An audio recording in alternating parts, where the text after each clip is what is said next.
family is number one. Your health is a close second. Be the best worker that you can be. Always continue to learn. I'm a J person. There's never a day I get up and say I don't want to go to work.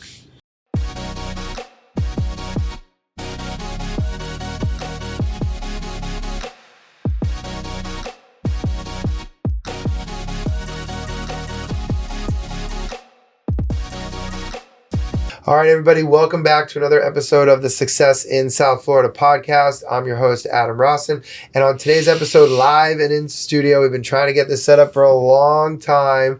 Okay, we have Scott Ehrlich, who is the Chief Executive Officer of the David Posnack JCC out in Davie. Scott is my boss, as I'm one of the Maccabi coaches, the Maccabi basketball coaches, formerly of the 16 and under division. Now they bumped us up to 17 and under. And as we film this in June, this will probably come out in July or August 2025, but we're filming it in June. And my team is defending gold medal champions, and we're gearing up for training camp. And we will be in Pittsburgh at the Maccabi games first week in August, hopefully to win back-to-back gold medals. Don't want to jinx it, but here we are. So, Scott, welcome to the show. Hey, thanks for having me, and thanks for being our gold medal winning coach. Yes, I'm the assistant coach. I'll talk about Arlen as well, but yes. I see what you bring to the team, so it's really important to have you. Arlen's the head coach. I think we're like a 1-1A combo. We've coached for a long time together, and him and I do really well coaching together, and we have a lot of fun, and we know each other and very well, and it's a good relationship between me and him. But obviously I want to thank you for coming here. I want to thank you for allowing me to come into the to the Posnack JCC community as one of the coaches. It's I don't coach high school basketball anymore, but just because of time constraints, but I absolutely love and never ever want to give up my time coaching Maccabi games because absolutely love it. So. Yeah, and I appreciate you volunteering your time. You really give back to the kids. It's really important. Well, I think it is. I think our role as successful people, or whether it's a business or an entrepreneur, maybe an intrapreneur, people that are doing big things here, the community aspect is so important, and so we can I'm sure we'll talk about that with your role. But Scott, so let's kind of go into it, right? Give us your superhero origin story. All right, cool. I think I have a really cool story. I'm a middle-class kid from Pembroke Pines, part of the Broward County school system, public schools, and, really made my way forward.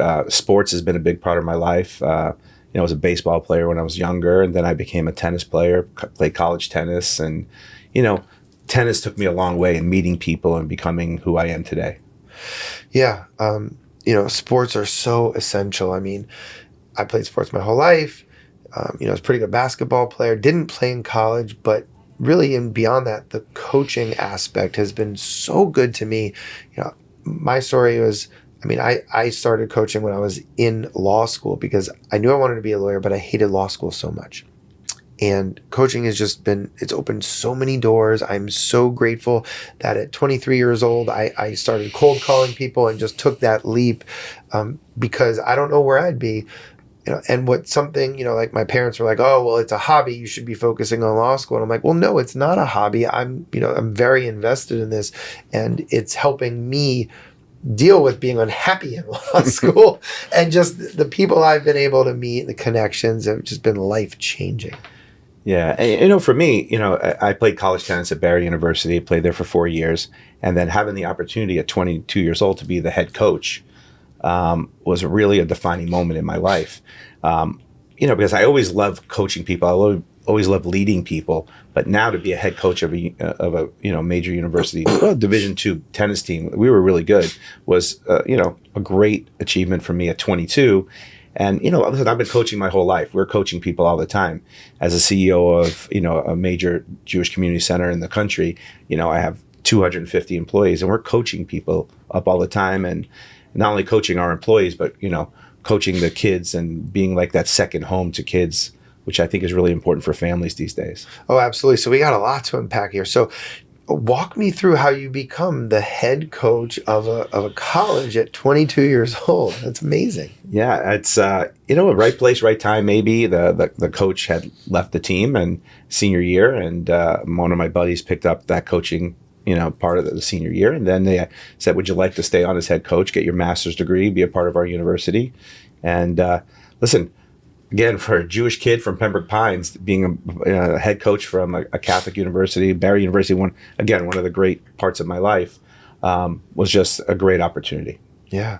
So they must have, what do you think it was that they saw in you to make, to ask you to be the head coach? Right. So I think I have not a different drive, but I have this drive to be the best I can be at whatever I do.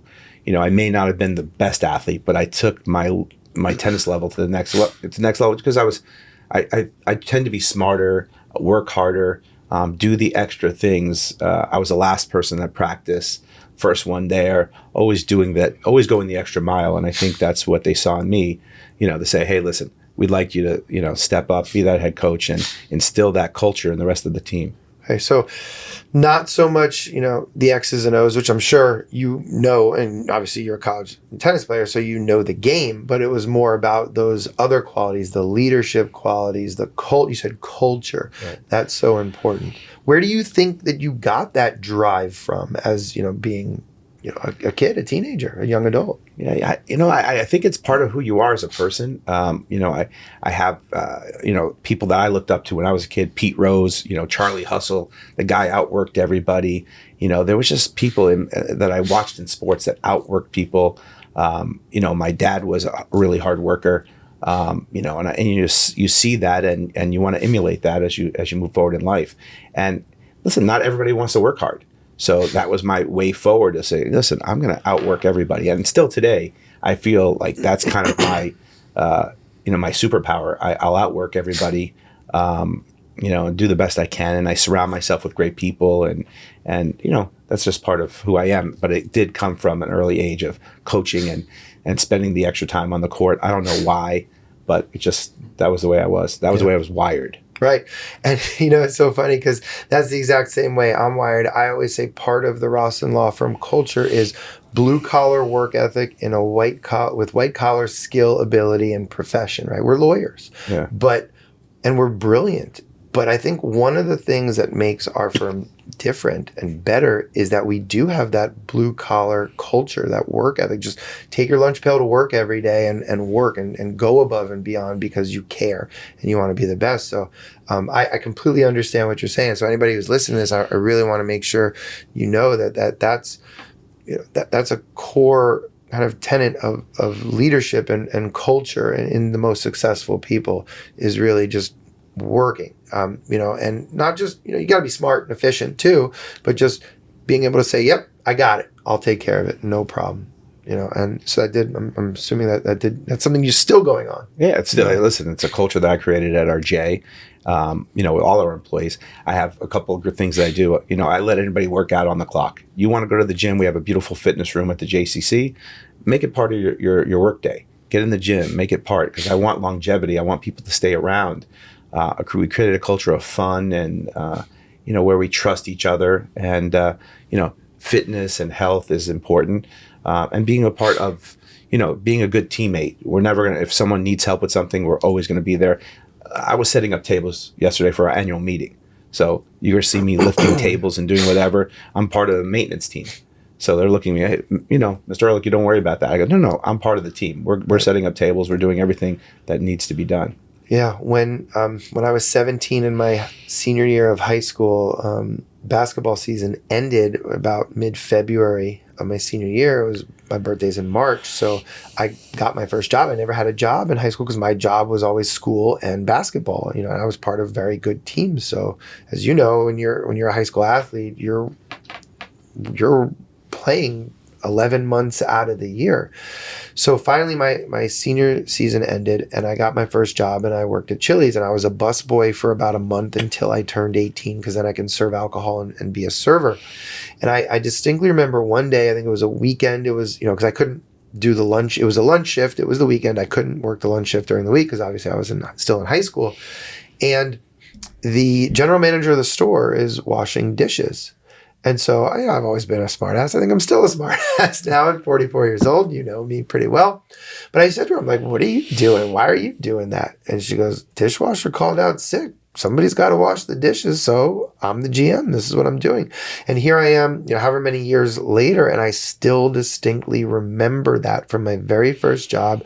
And it left an impression on me of, okay, when you're in charge, you got to do whatever it is. She's, and she had that attitude of, I'm no better than anybody. I'm just here to set the example. And yeah, when it needs to get done, I'll roll up my sleeves and get it done. So that's something that's always stuck with me my entire life. Yeah, and that's this is it. You're setting that example for the rest of your firm, the rest of the people that work with you and for you. And I say everybody works with you. I'm part of the team. No one works for me. We all work together for the success of the agency. And you have to have that. I'll sweep a floor. I'll do whatever it takes. I always tell people if there's water on the floor, don't walk by it.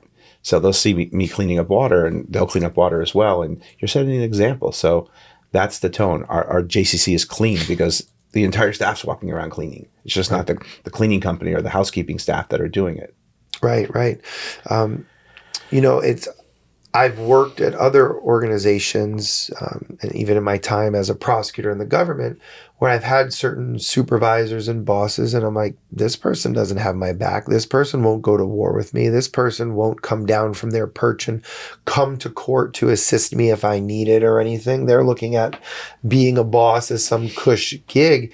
And so I've also learned what not to do from different supervisors and really trying to be deliberate about who I want to emulate and what I want to do. And I can't say I get it right all the time, but and we're always constantly growing and evolving, but I've definitely been fortunate enough to see what to do and what not to do throughout my, life and career. Yeah. And I think it's important to see what not to do as you work your way forward. When I was 24, I started working at a JCC, after I was coaching, and, I worked my way up. I started as the tennis director because that was what I was doing.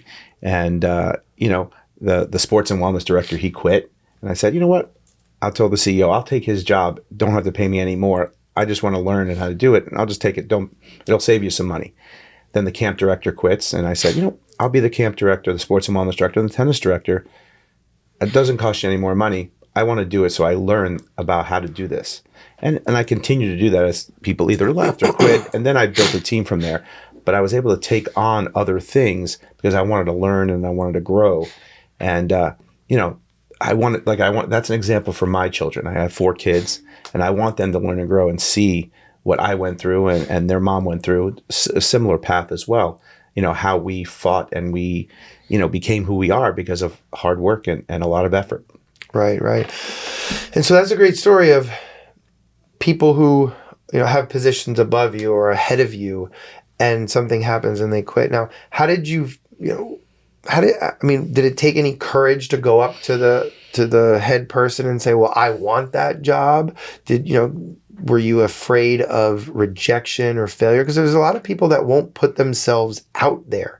They won't seize that opportunity. So it seems to me like you went ahead and just said, you were very intentional and deliberate and said, well, I want that. Yeah. So, one of my superpowers, you talk about superpowers is I'm a superhero fan.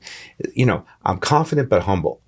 I know I can do it. I want to be helpful. I want to help the community. So by me stepping forward, I was able to save money for the organization. They were able to invest in other areas.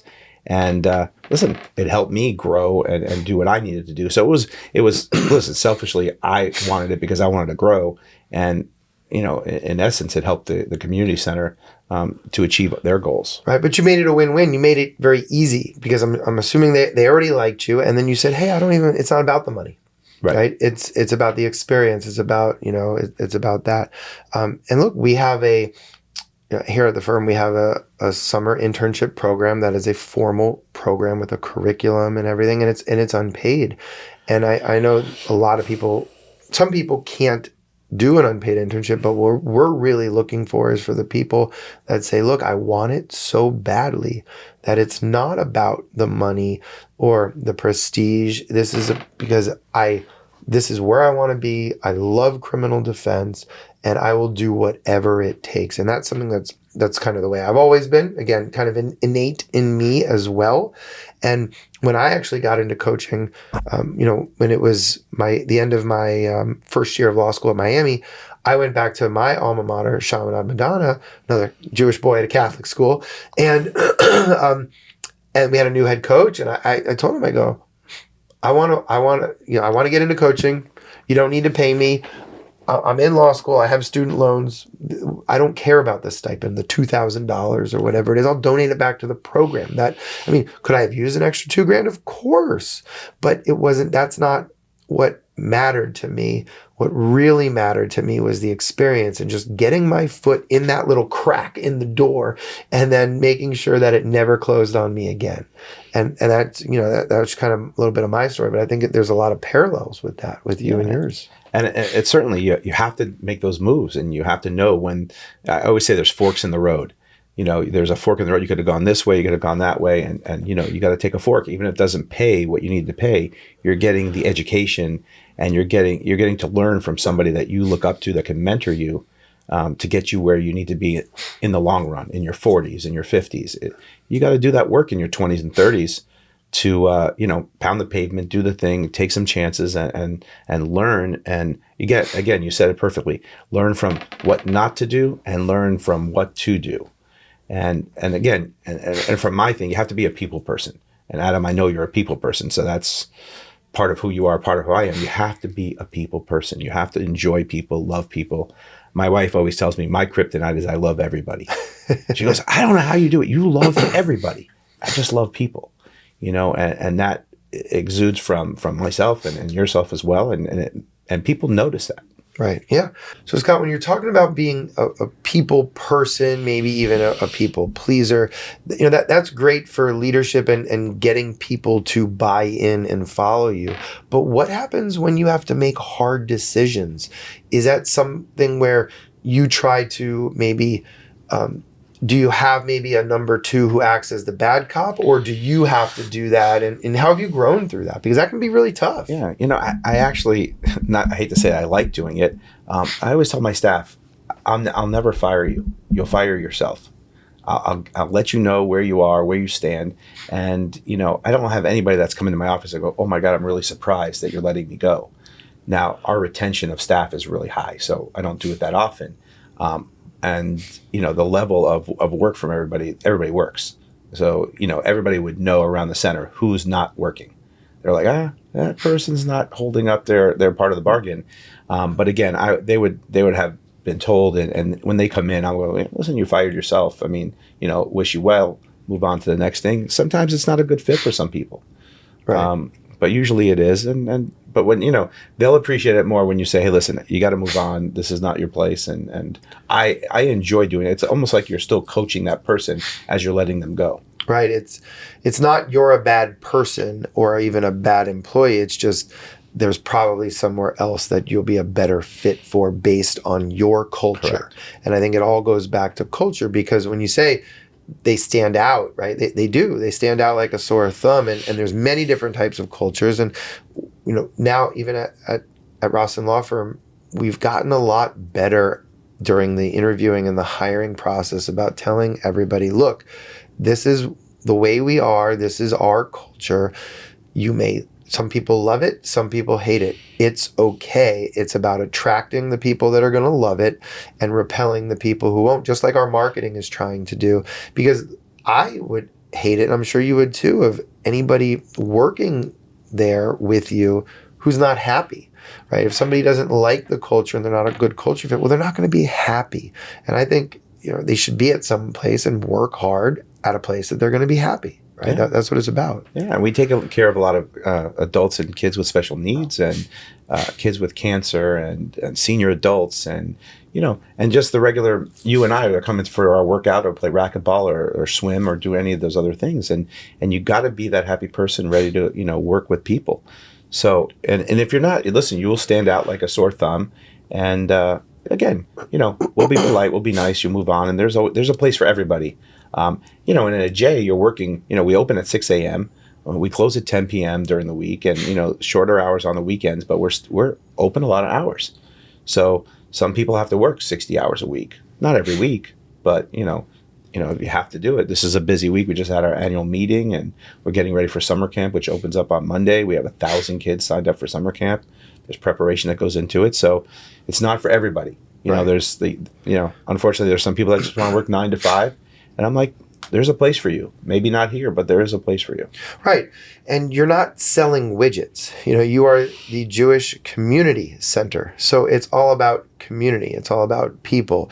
It's all about fostering a safe, fun environment for the community to come. And it's not just members of the Jewish community. I know you guys have, many diverse members and guests, and there's a lot of athletes that come in and out, and just it's a great place for the community. But when you're dealing with that, you're right. It's those other intangibles about people and different hours, and you have to have a love of that type of work environment, or else you're not going to be happy. And if you want to go sell widgets, great. There's a lot of people that are happy working the 9 to 5, selling widgets, or working for the government, and and in different roles. So there's a place for everybody. I agree with you. Yeah, and you could tell. Like, I know who a J person is. I'm a J person. There's never a day I get up and say I don't want to go to work. I want to go to work every day. I'm there 7 days a week because I'm working out. I'm doing other things there as well. But the J people, you know who they are. And my top leadership really set an example. They put the hours in. They, listen, I want everybody to take vacation. I want everybody to have downtime. I want everybody to have time to think. But the fact is that, there's a lot of hours that need to be put in because, again, we're serving the Jewish community and the community at large. And, we're on campus. We have a campus in Fort Lauderdale. We have a preschool in Fort Lauderdale with Temple Bat Yam with 120 kids there. That's the Bear School. Bear Furniture sponsors that school. We're really we're doing a lot of things. Right. Now, from you as the executive leader, the chief executive officer of this, 250 employees, and what is it ballooned to during summer camp? Probably a lot more. Yeah. Right. The Success in South Florida podcast is brought to you by the team at Rossen Law Firm.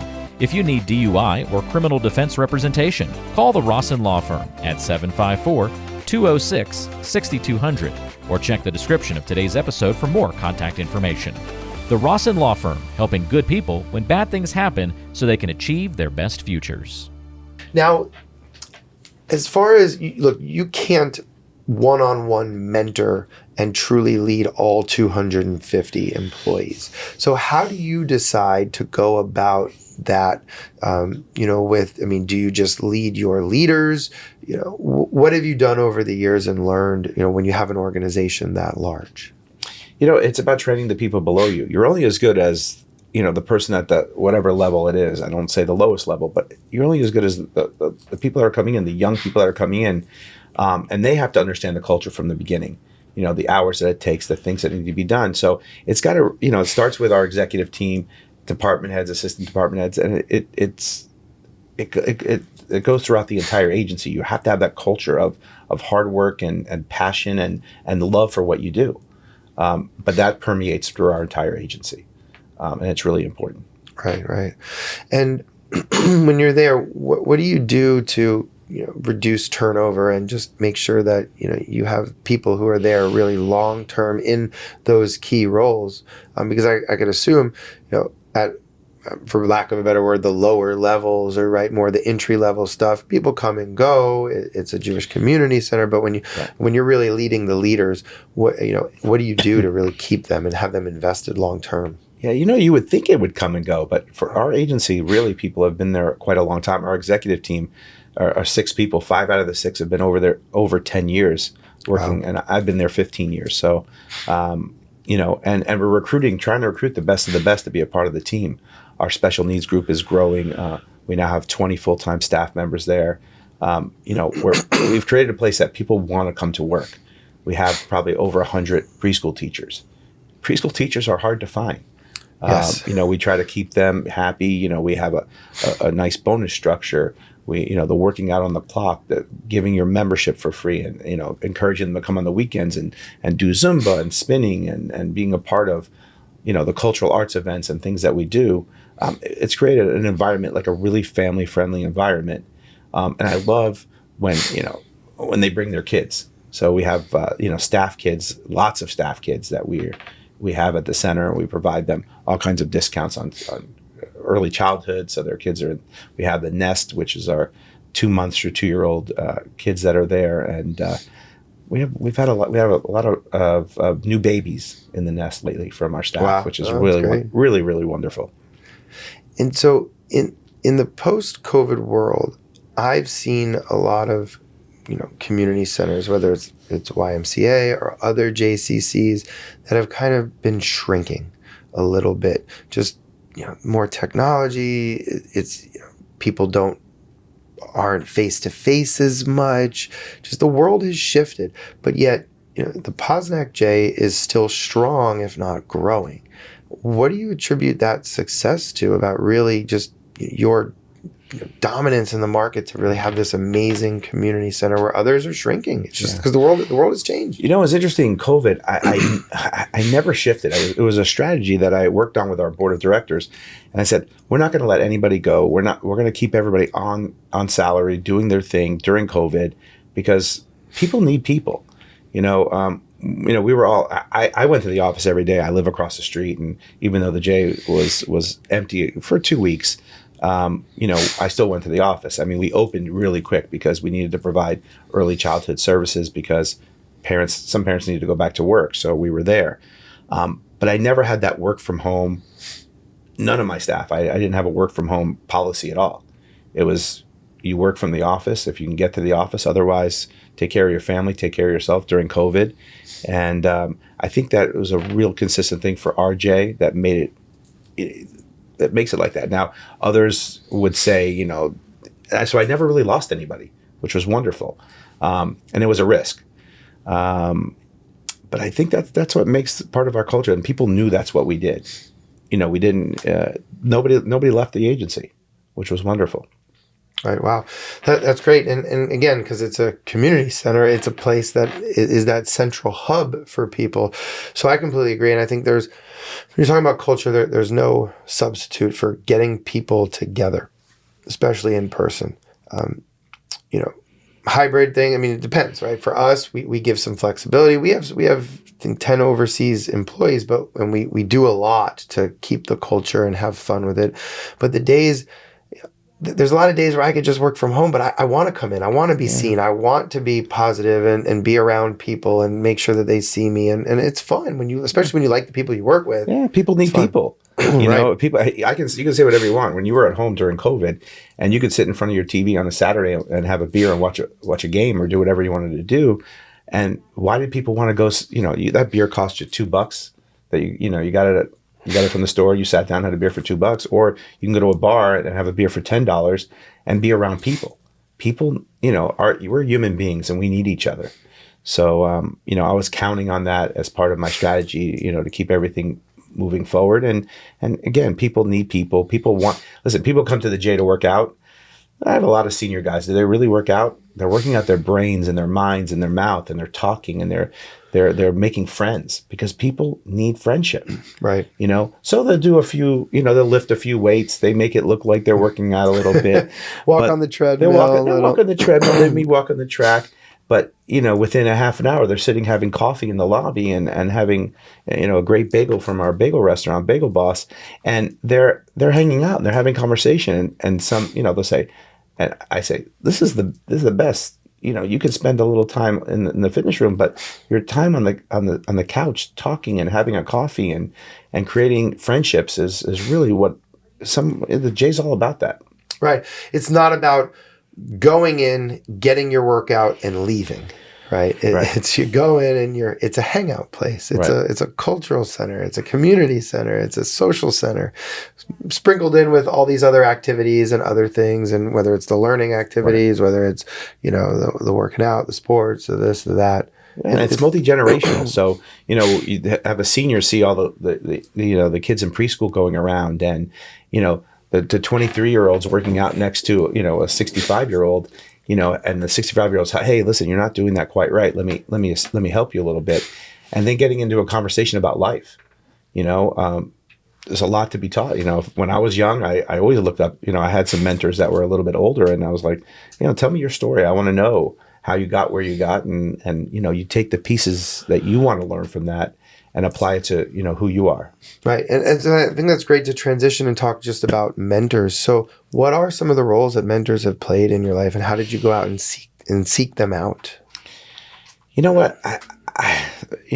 When I was teaching tennis at a young age, I was working a little bit at Turnberry Isle, in the winter time. There were some German teams coming in, and I was teaching them, and I was around some great like tennis pros, you know, the Stan Smith, Fred Stolle, you know, Roy Emerson. I'm watching what these guys do, and I'm seeing how they acted and so forth. And then, you know, out of tennis, I looked at my university, you know, Sister Jean O'Loughlin. I saw how she was the head of Barry University. I saw how she, you know, operated a university, you know, as a student and as an athlete, a student athlete and, you know, as a coach working there.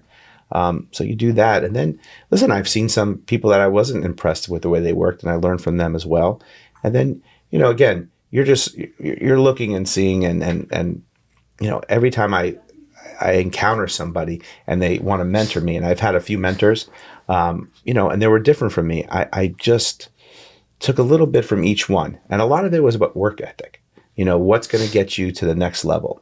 You know, some people they want to be middle management, and that's cool, and that's what they want to do with their life, and it's just different. If you're becoming a CEO, there's a lot more time into it, and you got to be ready 24 hours a day just in case something you need to react to. You know, not everybody wants to be in that position, but I look at some people think they want to be, but don't understand what it takes. Right. If there's a pipe leak or a burst or any of this, you know, issues, maintenance is handled, but you're getting called and you're probably dropping everything to run over. Alarm goes off. Right. You know, something happens that a staff member can't come in. Like you said, who's covering? You know, I may be one or somebody else, but I got to organize that of what's going to happen. So I just think, again, you know, hard work, putting extra effort in, getting to the next level. I was a middle class kid, and I knew I wanted more for my kids. So, you know, I have 4 really successful kids. My son's a software engineer. My daughter's a general surgeon as a captain in the United States Air Force. My other daughter's about to do her internship for Ernst & Young and she's a Gator. And my 17-year-old is going to be on your Maccabi team, hopefully winning his second gold medal. Yes. You know, and that's what I wanted to do. My theory was, you know, work hard, show my kids what I do, and my wife's the same, hard worker, and you know, bring my children to the next level. So I know your 2 youngest ones, right, Liv and Joey, and they're amazing children. And, you know, I have a 2-year-old and a 5-year-old, and I genuinely hope that my kids end up being like yours. I mean, they're amazing kids. And so there's a lot of successful people that are so focused on the business aspect that neglect their children or don't coach, lead, or mentor their children. I'm sure you've seen it. Yeah. I've seen it, you know, especially even coaching. Coaching basketball for a very long time. I have, especially before I had children, really taught me about how I wanted to be deliberate with my parenting style, about seeing what to do and what not to do. So how deliberate have you been, or you and your wife been, about raising your children, and specifically the young ones that are still finding their way? Yeah, extremely deliberate. You know, you may say pushy, supportive, loving, caring, all those things. Our family, I mean, we love to be together. My kids, you know, they're like, what are you doing on Friday night? Like, we're going out together, all 4 of us. My other 2 kids, you know, my son's older, he's married, he lives in Jacksonville. My daughter lives in Ohio. But when we're all 6 of us are together, it's like magic. I mean, all the kids get along. It's just the expectation that my wife and I have for our children and who we are. But some, you know, like the J is that second home to a lot of people. You need that these days. You need to have a second family. You need to have your coaches be that second, I wouldn't say dad, but that second influence on your child. Could be older brother. Yeah, you got to get your mentor, kids, right? Sure, you got to get your kids around a positive coach. But your role as a parent, you know, kids are on their phones all day, and you know, they're looking. It's a different world now. So, you know, are they really able to have that conversation with you, and are you able to have that conversation without the phone? And you have to be. It's harder to be a parent these days. You know, and we work really hard at it. My wife was a youth director at one point in her career. You know, I was taking care of kids as a camp director. You got to spend the time. You're never going to hit yourself and say, oh, I got that extra $100,000 because I work 4 more years a little bit harder. And your kids are, you know, some of my friends' kids have issues. That's a tough thing to deal with. the success of your kids is your legacy. Yeah. Oh, I couldn't have said it better than that. The success of your kids is your legacy. And that's something that I'm thinking about because my kids are 2 and 5. So they're younger. I had my first son, I think I was 38 or so. Yeah, about 38. And so they mean the world. And I'm being very deliberate in how my wife and I, how we parent them, how we model different behaviors for them. We don't always get it right. As I'm sure a lot of it's still trial and error and just being human beings of, making mistakes. But it is so important to me, especially as part of my journey, because work is a big part of my journey, but so is parenting and having that loving family that is together. And another thing that will always stick with me, my sophomore year of high school, we get a new basketball coach who I knew from growing up because that coach had done, I was big in, I grew up in Boca and I played a lot of Boca hoops, and that coach used to run all the summer camps. So I knew him very well. And when he became the high school coach, I was so happy. But I distinctly remember one day him, I think it was during even like a spring, workout or just open gym. He called me over and he's like, "Hey, Adam, come here." And, I'm like, "Hey, what's up, coach?" And we have like a little 2-minute conversation about something. And then he turned to the person that was next to him and he said, "See, that's why I came here. That's the difference in the kids here versus, where I was before or public school." And, and he wasn't even talking to me, but he was talking in front of me. And he said, "Adam made eye contact with me. Adam shook my hand. Adam's able to have a conversation with me." And he's 16 and I'm, 40 years old. I'm an adult. And that's something, again, just such a minor 2 to 3 minute thing when I was 16 years old that I still remember to this day about the difference. And to me, I'm like, this is normal. What do you mean kids don't look you in the eye when you speak to them and they don't know how to have a conversation? Like, it was so foreign to me because that was so normal. But once I get out of my shell, go to college, start coaching and just being around more people, you go, well, wait a minute. Maybe I was the exception and not the norm.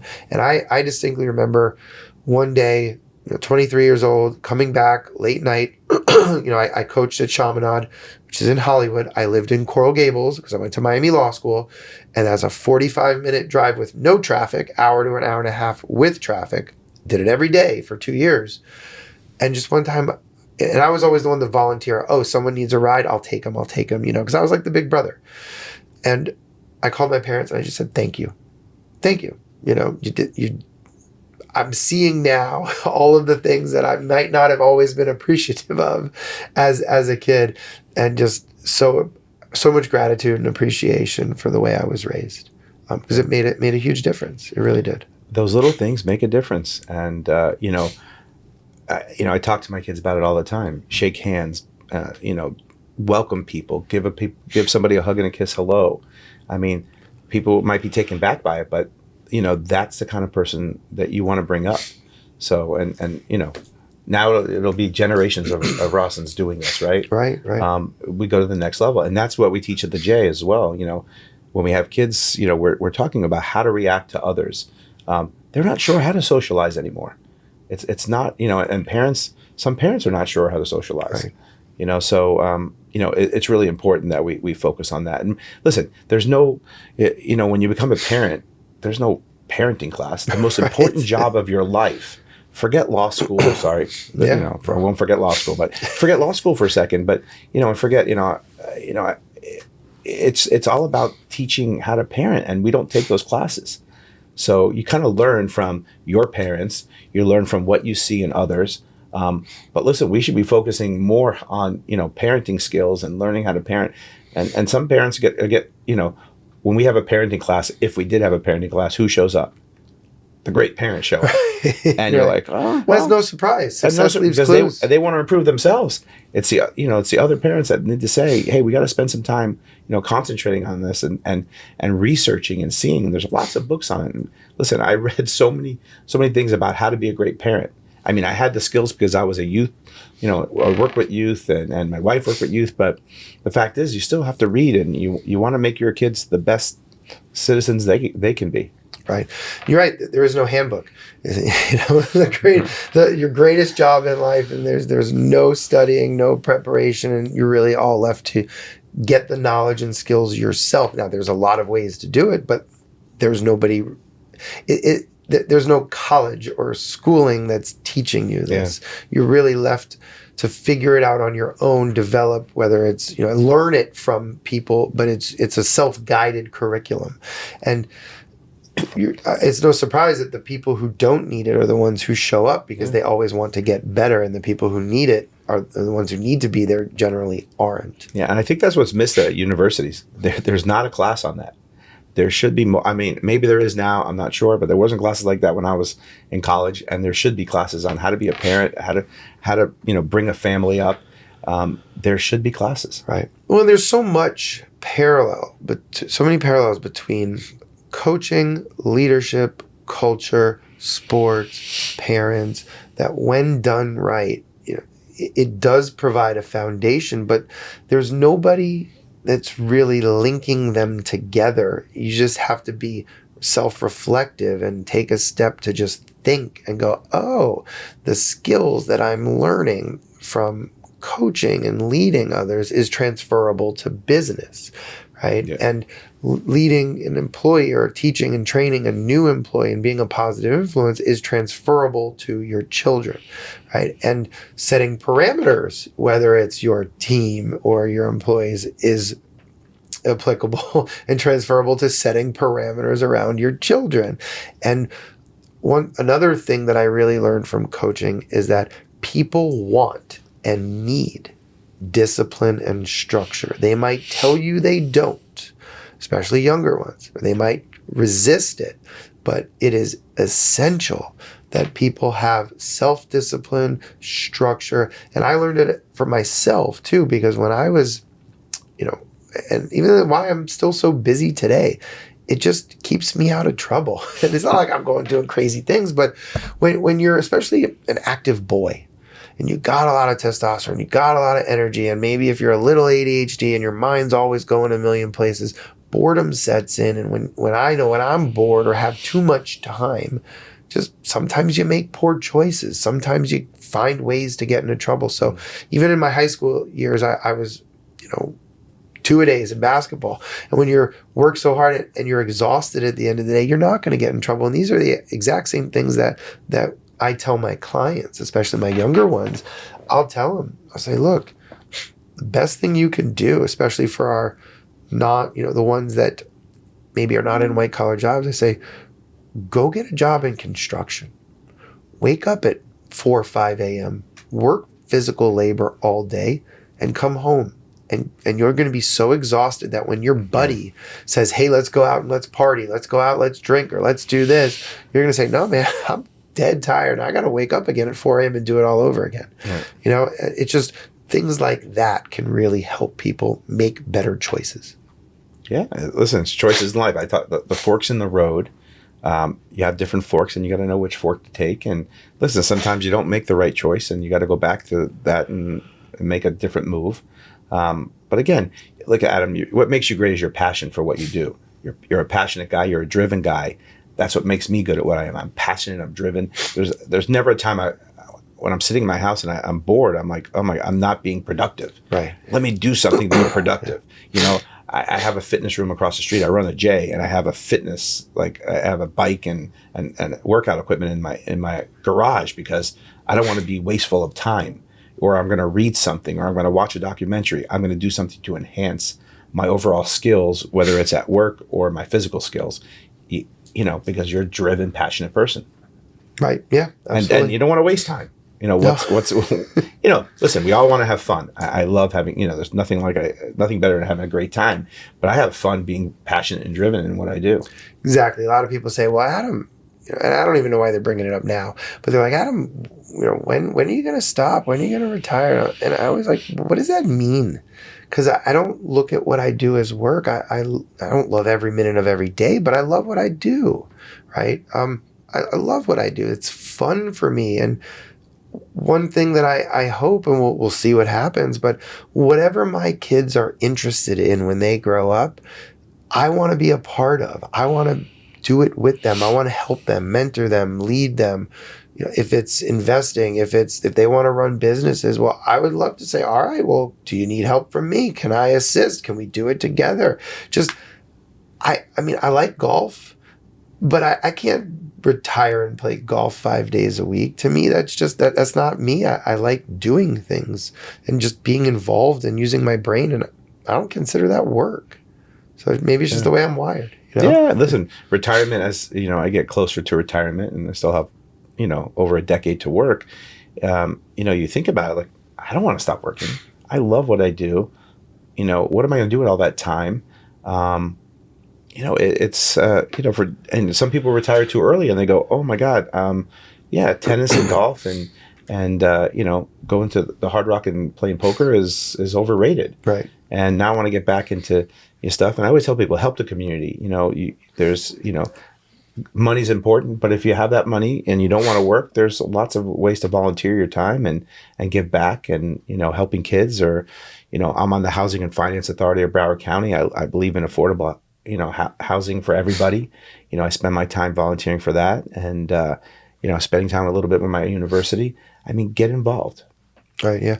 There's always a need for people to just do more and get involved. And, when you have a good business and you have a success, one of the byproducts is then you can either have more time or more money to then help and assist. So one thing that we did as the firm was growing in 2017, I said, okay, well, now we're growing a little bit. We have a little bit more money. What can we do to make the community better? And I've known the family, the Zweig family that started In Jacob's Shoes back in, I believe it was 2008 when they started. And so in 2017, I reached out to them and I said, look, I want to get involved. And just thinking about it. And we said, hey, we can have a little fun and tie together Rossen Law Firm, referrals to Rossen Law Firm with donating shoes. And we can make it fun and we can, do a little bit of marketing around it, promote it. And so since December of 2017, when we started, we're almost at 1,200 pairs of shoes that we've donated to local kids in need. And we have a counter in the office to show. And I wanted the numbers to be higher. So I didn't say referrals that signed up and hired us. I said any referral that comes in, whether they hire us or not, gets counted. And that's something that I'm so proud of because you can see and feel the impact in a local charity, especially. Anybody can donate, text text a number during a football game and you donate $10 to the American Red Cross, great organization. But it's much harder to see and feel the impact of a large organization like that rather than a charity like In Jacob's Shoes or something at the JCC when you can really see it and feel it. And that's why now, every year we bring 20 people to the back to school event in Delray, and we work as personal shoe shoppers as part of In Jacob's Shoes for kids in need during back to school events. It's a Saturday, usually at the end of July, and it's just one of the most amazing times everybody in my firm goes to, and it's just so much fun. And when you can see a smile on somebody's face and just the gratitude that they have, it's so rewarding. But you can't do that unless you are successful yourself, unless you have the time or the resources. You've made a commitment to it. You made a commitment as a law firm to give back to the community. There's other law firms that do it as well, I'm sure, but you guys have made a known commitment to do that in the community. With my job, I can do it every day. I can start a new program that helps people. This year we're bringing, we have a program called Sunrise Camp. It's bringing 70 kids with cancer and their siblings to camp for free. Wow. We've got sponsors that stepped up. We're always looking for more sponsors, but 70 kids are coming to camp for free with cancer, and their siblings are invited because we wanted to make sure this is through a national program through Sunrise Association, but we're the South Florida hub for this. And we work with Nicholas Children's Hospital, Joe DiMaggio Children's Hospital, and Broward Health. And we make sure we have 70 kids coming this summer for free to camp. Right. And that's so amazing. But my point is if you didn't have a well-run J, you couldn't do that. Sure. If you didn't get the funding or weren't a good leader, right, you couldn't do that. If your J was shrinking instead of growing, you couldn't do that. So that's my point, is that when you take care of yourself or your business first and you're an amazing leader and you have growth, then all of those other opportunities are there. I couldn't do things like that within Jacob's Shoes or have 12 students from across the country at our internship back in 2012 when it was, just me, or in 2016 when it was me and a legal assistant. So I think too, when you're driven and passionate, it's a bit of your duty or your moral obligation to, whether you own a business or whether you're managing or running a business or or a nonprofit or whatever it is, to make sure that it's being run well, so then you can be creative and think about those things. Because I'm sure there's other organizations that would love to have those 70 children come in and give them the experience of a lifetime, but just don't have the resources, either the money, the time, the people to do it and do it right. So that's a testament to you, Scott, as far as what you've been able to do and build. Yeah, and certainly listen, I don't take no very well when talking to people that I know that really can help. And it's soul filling for our JCC and every board member, every staff member. Our souls are full because we're helping people. We have a food truck that adults with developmental disabilities are running, part of a federal grant, and they've never had a job before, and they're clocking in. So as simple as clocking in, this young man Gregory was clocking in the other day for his first time ever, and you see like tears coming down his face. I'm clocking in. I'm going to get paid. The confidence to work. I've never had a job before. Right. He's 20 something years old, and doing these things, and having the ability. Listen, I'm so blessed to be working at a J. However that worked out in my life, I'm blessed, and it's soul filling, and I feel so good about what I do. Yeah, and for Gregory, right? I'm sure all he wants to do is just be like everybody else, yeah. Right? And so something so innocuous as clocking in is such a major impact in his lifetime that that to me, I'm so happy hearing that story, because it's all about him and all about giving people with whatever they're going through in life, whatever life's dealt them, just allowing them to feel happy and successful and like everybody else. So that's amazing. And again, you can't do that unless you're running a successful, JCC, right? So it all starts with that. So Scott, thank you so much for being here. I've learned so much.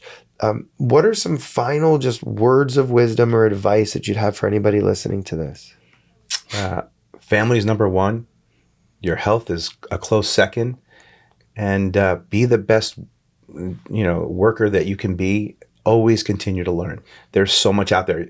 When I was a kid, there was no internet. And I was, now I Google everything, or I'm using AI, and Right. And I tell my kids ask me a question, I go, listen, I'm not exactly sure. Google it. The answers are there. The reason, be the best you can be at your job. Be the best parent you can be, or the best brother, sister, whatever it is in your life that you're doing, and help the community. Give back. Yeah. Okay. Fantastic. If anybody listening to this wants to say, you know what, I want to find Scott. I want to go to the big dog. I'm unafraid, right? How can people get in touch with you? Well, on our website, my email is sehrlich, SEHRLICH at DPJCC.org. I encourage you to reach out, send me an email. I love having conversations and working with others, and anybody that can help us or I can help them. Certainly open to do that. And listen, I'm a Broward kid in the Broward community, and I want to help Broward be the best it can be. Perfect. Great. Well, thank you so much. I really appreciate it, taking your time. Great. This has been fantastic. Tons of nuggets of information and learning. Great. Thanks, Adam. Yeah.